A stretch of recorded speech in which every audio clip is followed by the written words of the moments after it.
gotta get up. Hi, it's Stephanie. Thank you so much for stopping by and watching my channel. I'm pretty excited to show you fabric pumpkins. Let's make some fabric pumpkins.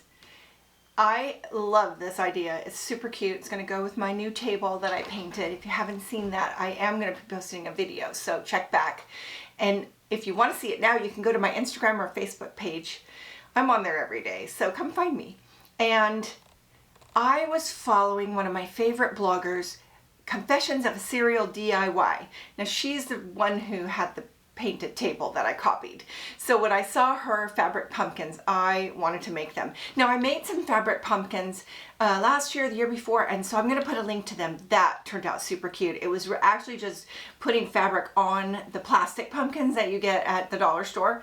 Those turned out so cute, and I will be putting those out again this year. But these were kind of more like cottage, you know, cute fun colors. She had the same colors I'm choosing, but what I didn't have that everybody else seems to have is old sweaters from the, you know, thrift store. And with all the COVID stuff, I haven't been to the thrift store very much, and I don't have any sweaters. I don't have the right color sweaters, and I thought I still want to make the pumpkins.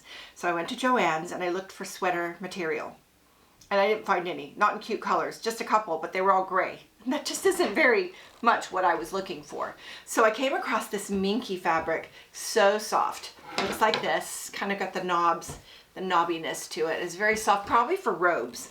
And I thought, could that work for the pumpkins? It works. It works great. So let's make some fabric pumpkins. First, let me show you what you're going to need. The first thing you want to do is cut your fabric, and you want to decide the size of your pumpkins. And I started with the tiny one. It just wasn't, I did not love this. No. So I kept getting bigger, and this is like the size I ended up liking. Now, the videos that I was watching had multiple sizes, so you could do that. And I wrote them down, but I ended up just liking one size. So the size I'm using is 9 by 16. I got that from the blog that I recommended. And so let's just measure out some fabric and see what we've got here. So let's take a little, this is already cut, but I had a half a yard of each of these colors. And what you want to do is you want to measure out 9 by 16.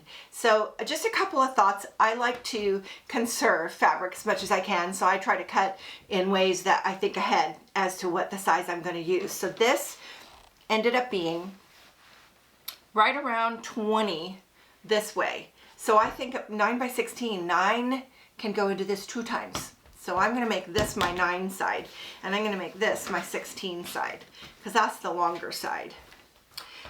I'm going to cut 16 right here. I'm just going to make a little mark at 16 right there. And then I'm just going to flip it over to the other side.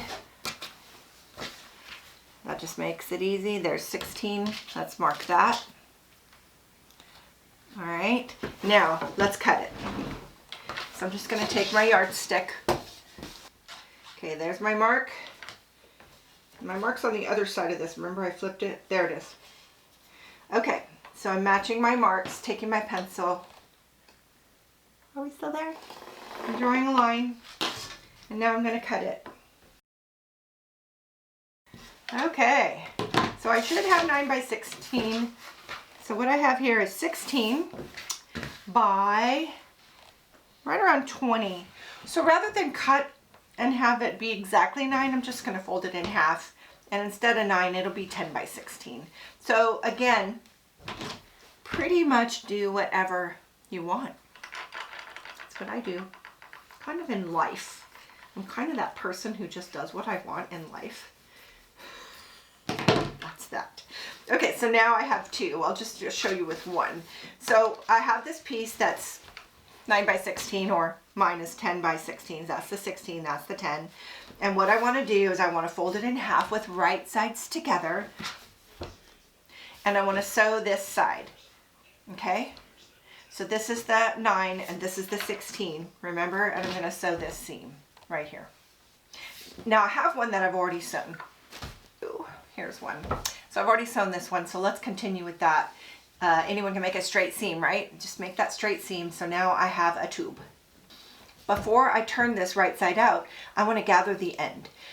Now I have played with this and played with this to get it just right, because I just went like this and tied it and it was sloppy underneath and it was hard to get those nice little, you know, bottoms. So I wanted my bottom to be nice and, I don't know, gathery looking.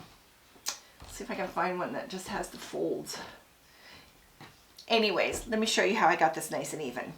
Basically, I think I want to do a little bit of a close-up for this so you can see how I did this. I'm going to get my phone for that.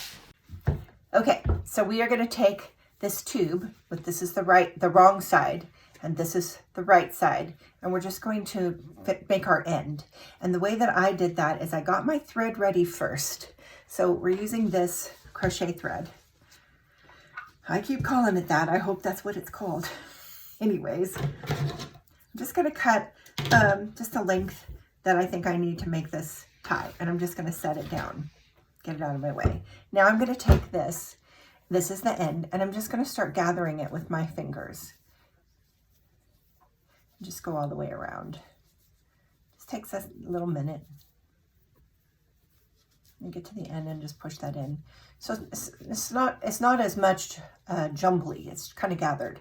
And now I'm going to take my thread and I'm going to just kind of wrap it around, lay it down, kind of holding it, and tie just a regular knot. Don't worry how far down you get it, because I've had to trim the top of every one of these to make them just right, so it's okay. Nice and tight. Now, every time I let go, it loosens up a little. So this is just a trick that I've figured out. You know, you want to put your finger on it, but before I do that, I just turn it over and I bring it back around again. And now I'm going to pull it tight and one more knot. And now I'm kind of holding it like, you know, you do with the Christmas present, you put your finger on it. And I'm trying to finagle another knot with my finger. It's kind of complicated with your hands, but you know, just play around with it, or have somebody run in the room and put their finger on it for you. Okay, so now I've got my knot and I'm just going to cut it. Now I have my bottom. So now it's time to turn this right side out. All right, I like the bottom. It came out nice. Okay, here we go. Now I'm going to take some of my polyfill and I'm going to make my pumpkin filling and put it in there. So I have this bag and I'm going to grab a handful and make a ball. Now that's probably the right size, but it might be a little bit small. So once I got it in there, I feel like it could be just a little bit more. So I'm just going to grab another handful and stuff it in. And just kind of feel it. You know what? That feels pretty good. So what I like to do is kind of just scrunch it so that it's filled out to the sides. And that's just scrunching the polyfill, almost like a donut.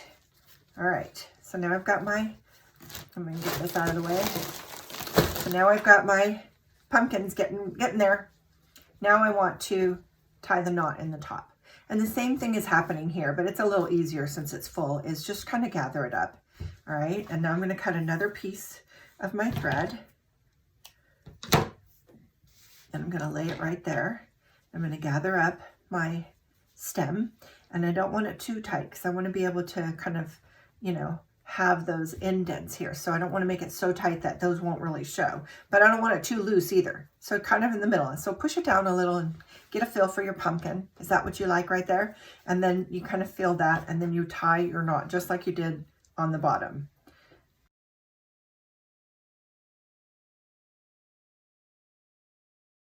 So now it's time to get the crochet thread and make these little indents that makes it look like the pumpkin.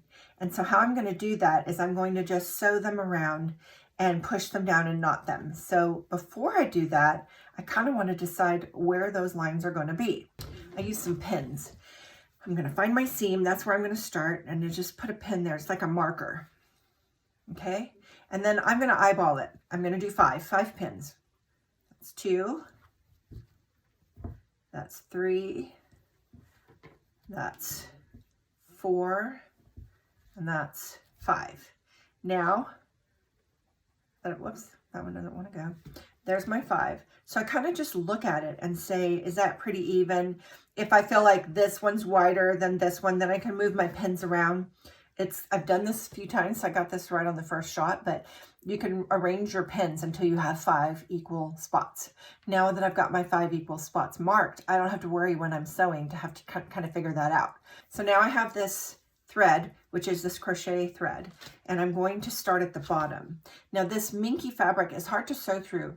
The people that are using the sweaters is probably super easy because they're just so loose weaved. This is tighter weave, so you're going to have to press really hard to get this through. The less fabric layers it goes through, the easier. So I'm just going to kind of go through these folds and get it down to 1 layer so that I'm not poking through several layers. Just something I kind of figured out. And I want to get this needle started. Okay, now same thing on the top. I want to find a spot that it can come through with 1 layer. And I'm using my cutting board as a place to press the needle, right? So I'm pressing it right there and pull it right through. Now it's knotted, so it stayed. So now I have this thread, and I'm going to go right over my marked pin, and I'm going to go right back to my spot where I was, kind of looking for that same knot. If I don't find it, I'll just pick a new spot. It's not really super important. I'm just going to find a spot right here, and that'll do it. So I'm going to come back up into the same place, just looking for that spot. And I'm holding the needle on this as my pressure. There, found it. So now push and pull it through. Now I'm going to just take my pen off. Now, here's the trick to make it nice, is I want to pull it somewhat tight to get that indent. See it? And I'm just going to make a knot right here.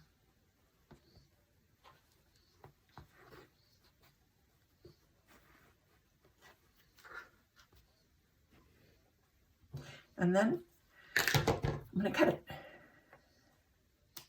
So now I'm just going to repeat that 5 times.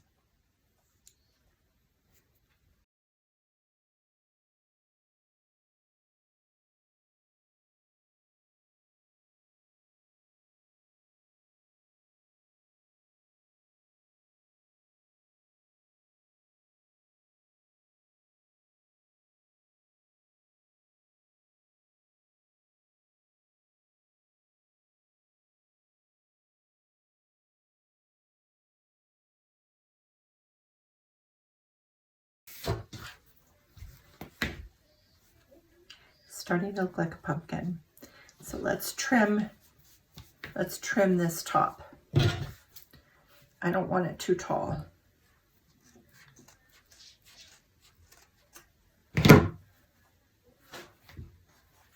Okay, my glue gun is heated up. I've got this, I don't know what you would call this, burlappy, raffia, whatever. It's just a cord. And there's different thicknesses. I just really like this thickness, and I had several on my stash, so this is what I use. So before I bring in the glue gun, I'm going to wrap a little piece around because I want to start out nice and tight.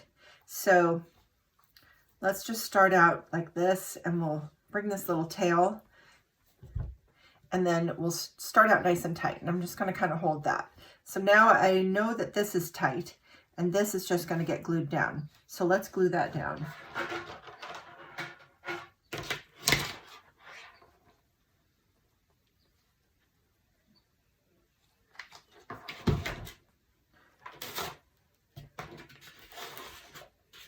I have these little finger protectors, and they have come in very handy, as I am not to be trusted with the glue gun.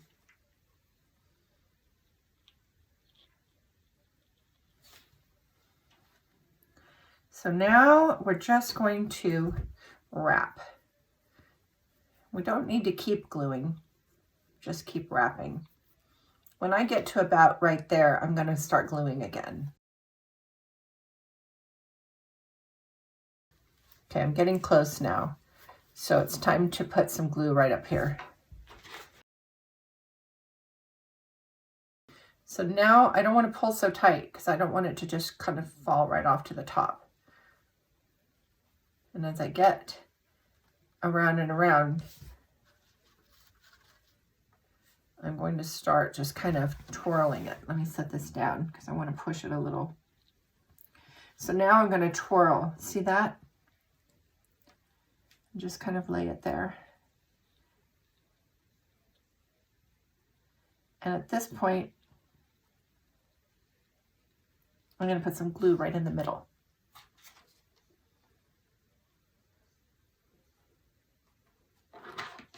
And I'm going to cut this so I don't have this big piece. This is probably still too long, but let's just twirl it a little and see.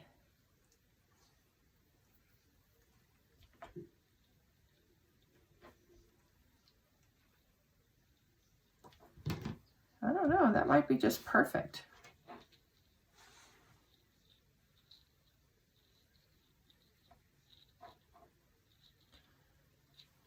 If you want, you could just put another little dab of glue right there. And that can go over the top of it.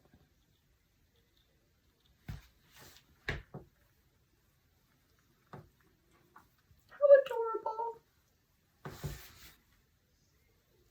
It's done. That really wasn't hard, right? Turned out really cute. And I showed you close up. I don't know if that worked or not, so we'll see. I just set my cell phone on a little tripod right here. That's new for me, but I really wanted to show you close up because there was just a few little tricks that made this better for me. So I have a nice collection of these I'm going to put out on my table, and let's just see what they look like on my table.